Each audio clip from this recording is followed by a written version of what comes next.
২৮ অক্টোবরের পল্টন হত্যাকাণ্ডের বিচার না হওয়ায় দেশ আজ খুনের রাজ্যে পরিণত হয়েছে বলে মন্তব্য করেছেন জামায়াত ইসলামীর ভারপ্রাপ্ত আমির মকবুল আহমদ।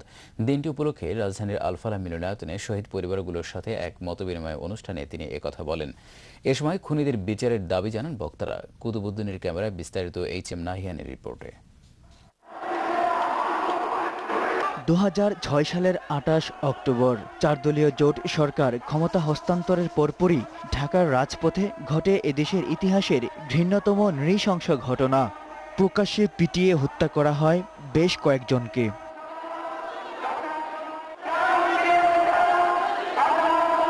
বুধবার রাজধানীর আলফালা মিলনায়তনে এক অনুষ্ঠানে এসে চোখের পানি ধরে রাখতে পারেনি তাদের পরিবার। ভিডিও চিত্রে পরে দেখছি যে ওর লাশের উপরে পর্যন্ত নাচছে।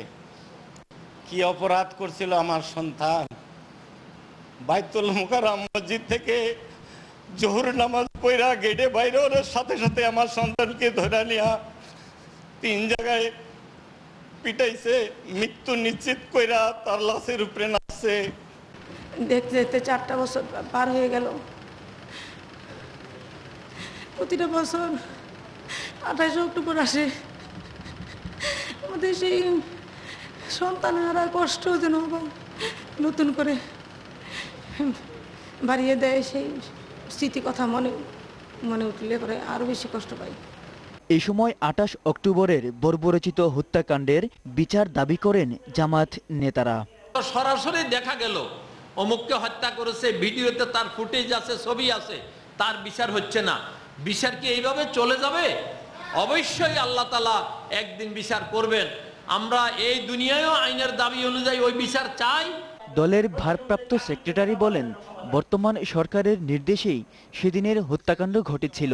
আপনার ডাকে সাড়া দিয়ে রোগী বইটা ধরিরাই আমার এই ৬ জন ভাইকে হত্যা করেছে, সেই হিসাবে কিন্তু আপনি হত্যার একজন আসামি। তাদের খুনিদেরকে আজকে আপনি আইনি আশ্রয় নিয়ে আপনি প্রমাণ করুন যে সকল হত্যাকাণ্ডের আপনি ঘৃণা করেন।